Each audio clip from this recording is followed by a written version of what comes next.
नमस्कार विद्यार्थ्यांनो, तुम्हा सर्वांचं पुन्हा एकदा आपल्या आयडियल लर्निंग हब या युट्यूब चॅनलमध्ये हार्दिक स्वागत आहे. मी सिद्धांत तुम्हा सर्वांचं हार्दिक स्वागत करतो.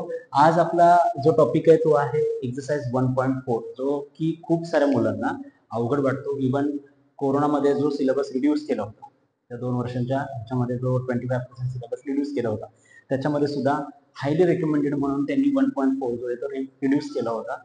त्या 2 वर्षांच्या बोर्ड एक्झाम्समध्ये 1.4 वरती एक्झाम्पल विचारले गेले नव्हते. का? कारण की थोडं जरा एक लेंदी सोल्युशन्स आहेत आणि मुलांना समजायला सुद्धा थोडंसं हे कठीण जातं. याच्यामध्ये कुठली दुसरी मेथड यूज करायची नाही. आपण ज्या आधी 3 मेथड या एक्झाम्पल्स सॉल्व्ह करण्यासाठी बघतोय, ज्या की एलिमिनेशन, ग्राफ आणि प्रायमरी रूट, त्यातल्याच कुठल्याही एका मेथडने हे सॉल्व्ह करायचं. बट एक्झाम्पल दिसतानाच दिसते कॉम्प्लेक्स आणि त्यामुळे थोडंसं जरा लेंदी आहे, अवघडही वाटतं मुलांना. पण मी इथे सिम्प्लिफाय करून तुम्हाला गोष्टी सांगेन, तुम्ही बारकाईनं बघा. याचं कुठलंही बेसिक सांगता येणार नाही तुम्हाला, कारण बेसिक हे आधी घेतलेलं तेच आहे. वेगळं काही वेगळी स्टेप ह्याच्यामध्ये नसल्यामुळे आपण डिरेक्टली 1.4 सोल्युशन स्टार्ट करतोय. ओके, चला बघा. पहिले एक्झाम्पल आहे 2/x - 3/y = 15. याच्यामध्ये आपल्याला पहिलं तर हे जे दिसतंय ना ते कॉम्प्लेक्स आहे, ते आपल्याला पहिल्यांदा सरळ करून घेतलं पाहिजे. सरळ कसं करणार आपण, हे बघा. इकडे दोन्हीकडे पण ऑब्झर्व काय करायचंय की पहिल्याचा डिनोमिनेटर 1/x, इथे पण y, इथे पण x, इथे पण y. म्हणजे इथे आपण जर याला सेपरेट करून जर त्याला दुसऱ्या कुठल्या टर्मने जर डिनोट केलं तर आपलं इक्वेशन जे आहे ते सिंपल होऊ शकतं. कसं बघा, सुरुवातीला हे जे आहे ना याला आपण रिनेम किंवा रिराईट करू आपण त्याला. कसं, 2 × 1/x. येस, याचा मिनिंग सेम आहे. मायनस ह्याला आपण 3 × 1/y = 15. इकडे 8 × 1/x प्लस 5 × 1/y = 77. ओके, असं हे आपण साईडला करून घेऊ शकतो.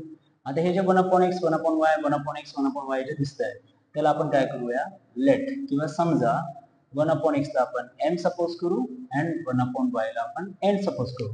हे जे काही गोष्टी मांडलेल्या आहेत त्या गोष्टी लक्षात ठेवा.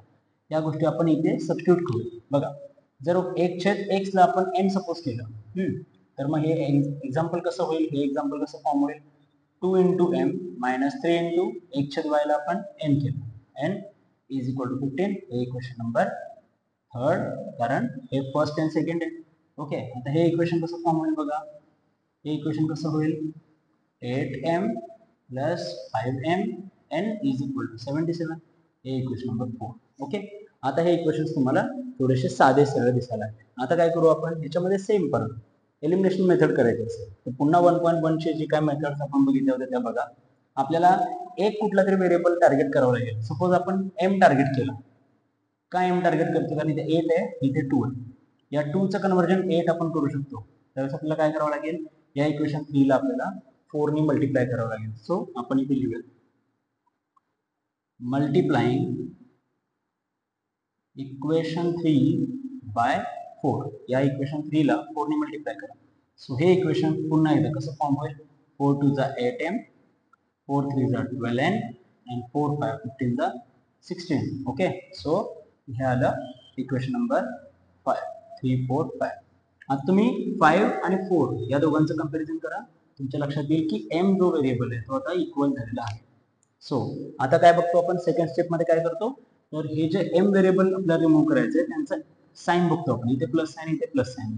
जर दोघांचं हे साइन प्लस असेल तर आपण ते काय करतो, दोन्ही इक्वेशन मायनस करतो, सबट्रॅक्ट करतो. म्हणजे चला मग काय करूयात आपण, फोर्थ मधून फिफ्थ जे आहे ते मायनस करूया. So 8m + 5n n = 77 minus 8m minus 12n = 60 divided by 8 हे झालं 0.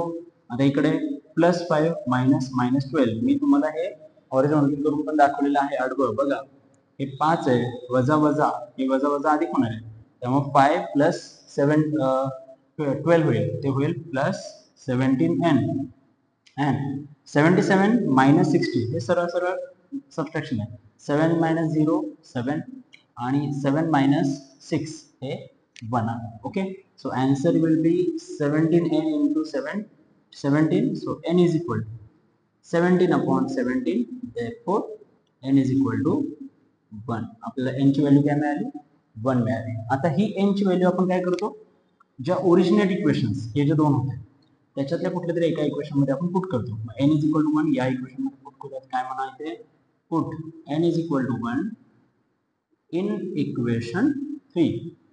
तर थर्ड इक्वेशन काय आहे, 2m minus 3n is equal to 15.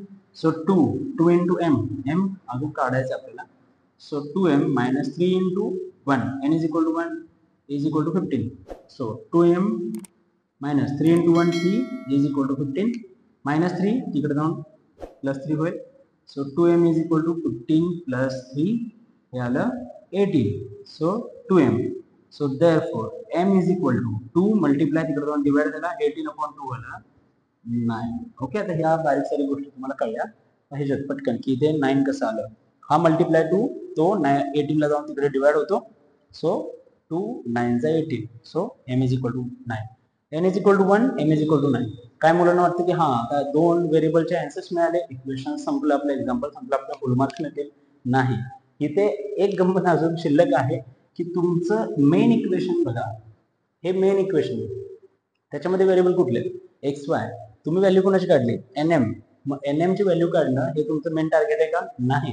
इथे थांबलं पाहिजे का, नाही. Target is to find the value of x and y. So x y ची व्हॅल्यू कुठून फाइंड आउट करणार का, इथे जे रिलेशन आपण बनवलं ते रिलेशन आता यूज करायचं.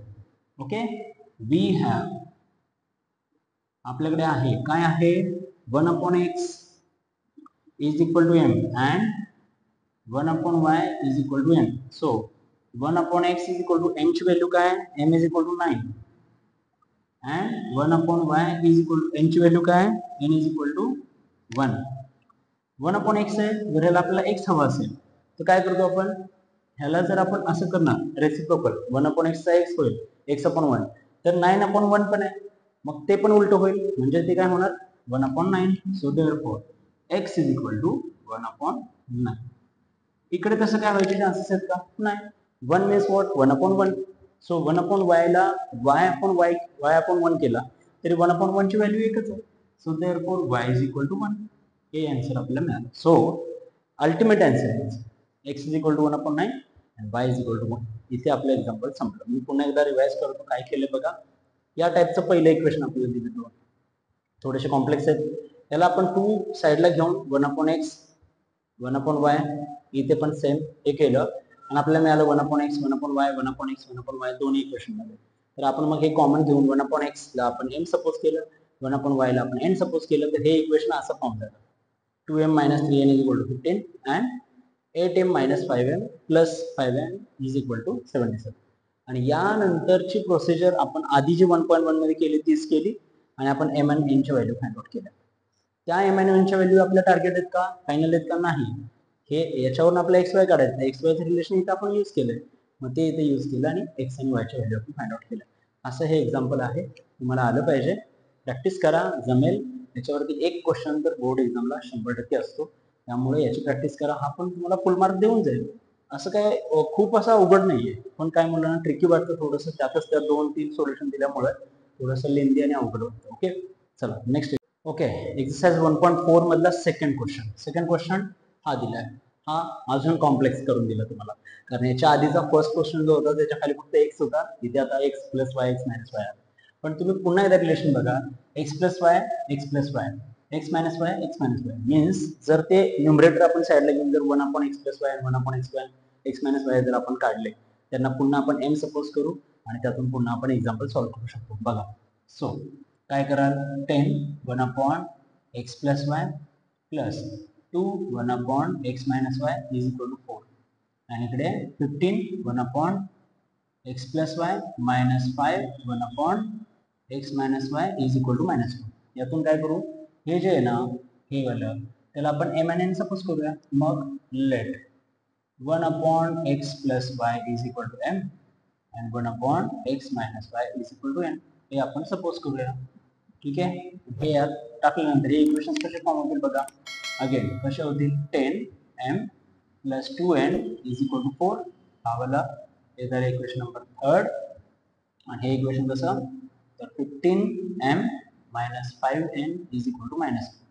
हे आलं इक्वेशन नंबर 4. ओके, आपल्याला प्लेन इक्वेशन्स मिळाले.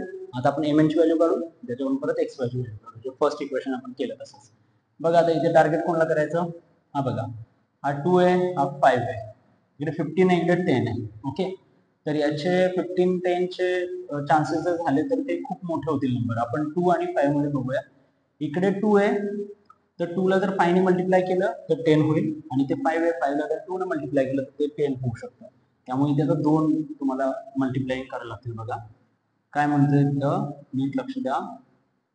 Multiplying equation 3 by 5 and equation 4 by 2. Okay, म्हणजे थर्ड इक्वेशन या समीकरणाला 5 ने गुणतोय आणि या जर समीकरणाला चौथ्या 2 ने गुणतोय. मग हे समीकरण कसं होईल बघा. 5 ने गुणल्यावर 5 10 50, 5 दुने 10, 5 चौक 20. हे इक्वेशन आलं तुमचं इक्वेशन नंबर 5. आणि हे इक्वेशन कसं होईल. 2 ने गुणल्यानंतर 30, 5 10, 5 दुने 10 आणि इज इक्वल टू -4. ओके, हे इक्वेशन आहे तुमचं इक्वेशन नंबर 6.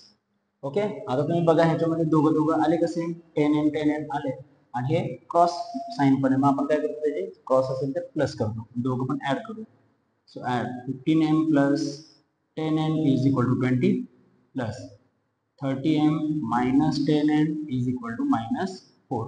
हे काय आलं, हे आलं 80m, हे झालं 0 इज इक्वल टू 20 मायनस 4, हे आलं 16. ओके, सो काय होईल 80m is equal to 16. So m is equal to 16 upon 80. So therefore m is equal to what. हे बघा 16 1 16, 16 5 80. So m is equal to 1 upon 5. Okay, आता काय करतो आपण. ही m is equal to 1 upon 5 original इक्वेशनच्या कुठल्याही एका इक्वेशन मध्ये दाखवू आपण. ह्यात टाकायचं. काय करू पहिला put m is equal to 1 upon 5 in equation 3. Third equation मध्ये टाकतोय बघा. 10m plus 2n is equal to 4. 10m plus 2n is equal to 4. So 10 into m ची value 1 upon 5 plus 2 into n is equal to 4. 5 multiplication, 5 1 5, 5 2 10. So 2 plus 2n is equal to 4. 2 इकडचा तिकडचा minus होईल. So 2n is equal to 4 minus 2. So 2n is equal to 2. Now n is equal to 2 इकडे तो multiply होईल. So 2 upon 2 होईल. इकडचा multiply तिकडे जाऊन डिवाइड होईल. 2 upon 2 झाला 1. So we have the values. m is equal to 1 upon 5, n is equal to 1. But हे आपलं टार्गेट नाही. आपलं टार्गेट xy फाइंड आउट करायचे. xy साठी रिलेशन काय. We have what 1 upon x plus y is equal to 1. 1 upon x plus y is equal to m, and 1 upon x minus y is equal to n. So 1 upon x plus y is equal to m. m is equal to 1 upon 5. 1 upon x plus y is equal to 1 upon 5, and 1 upon x minus y is equal to 1. हा 1 आहे ना. Okay, आता हे reciprocal मगाशी केलं तसं आधीच्या example मध्ये x plus y is equal to 5 होईल. हा वरती जाईल आणि हे काय, याला काय फरक पडत नाही. हा 1. अगेन तुम्हाला एक नवीन इक्वेशन तयार झालं. मग सारखं डायरेक्टली एक्स वायची व्हॅल्यू आली का नाही. नवीन इक्वेशन फॉर्म झाले.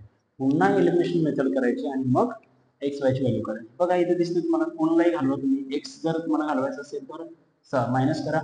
वाय सपोज घालवायचं असेल तुम्ही ऍड करा. आपण वाय घालूया, ऍडिशन करूया. X plus Y is equal to 5. Add x minus y is equal to 1. X plus x 2x a 0 plus minus 0 and 5 1 6.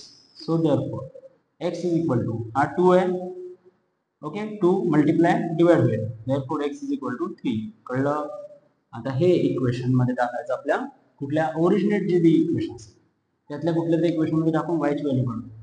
So put x is equal to 3 in x minus y is equal to 1. या equation मध्ये टाकू. So x minus y is equal to 1. 3 minus y is equal to 1. हा जो 3 आहे तिकडे तो minus होईल. minus y is equal to 1 minus 3. minus y is equal to minus 2. So therefore y is equal to 2. का, कारण हे minus minus आहे निघून जाणार. Okay, so we have answers. x is equal to 3 and y is equal to 2. हे answers आपल्याला मिळाले. बघा, एक्झाम्पल थोडंसं लेंदी, याच्या पुढचे पण एक्झाम्पल तसेच लेंदी आहे. तुम्ही लक्ष द्या व्यवस्थित मी काय केलंय, कशा पद्धतीने आलो. हे एक्झाम्पल जे मगाशी मेथड होती तीच, इथे 1/x + y 1/x - y आपण बनवलं mn. ओके, देन त्या फॉर्म मध्ये इक्वेशन्स तयार केले, त्यानंतर त्यांना मल्टिप्लाय करून, कारण आपल्याला एक कुठला तरी व्हेरिएबल रिमूव्ह करायचा आहे, त्यानुसार आपण ते रिमूव्ह करून हे यातून m आणि n च्या व्हॅल्यू काढल्या. mn ची व्हॅल्यू जे रिलेशन दिलं होतं त्याला आपण सपोज करून mn वरून आपण x + y x - y ची व्हॅल्यू काढली. अगेन आपल्याला कळलं की अरे इथे आणखी एक इक्वेशन्स तयार झाले दोन, त्यांना पुन्हा एलिमिनेट करून आपण x आणि y चे फायनल आन्सर काढलेले आहेत. म्हणून लेंदी एक्झाम्पल आहे, पण मला असं वाटतं की किचकट आहे, थोडंसं कॉम्प्लेक्स आहे, बट अवघड नाही, डिफिकल्ट नाही. तुम्ही स्टेप्स फॉलो करा, प्रॉपर या, तुम्हाला कळलं काय टार्गेट कुठं आहे, तुम्हाला थांबायचं आहे कुठं, प्रॉपर याचं टाइम मॅनेजमेंट करा, किती वेळामध्ये एक्झाम्पल झालं पाहिजे, आणि हे एक्झाम्पल पण तुम्हाला फुल मार्क्स देऊ शकतो. ओके, या पद्धतीने पुढचे पण एक्झाम्पल्स जे आहेत या एक्सरसाइजमध्ये ते एक्झाम्पल्स आपण कव्हर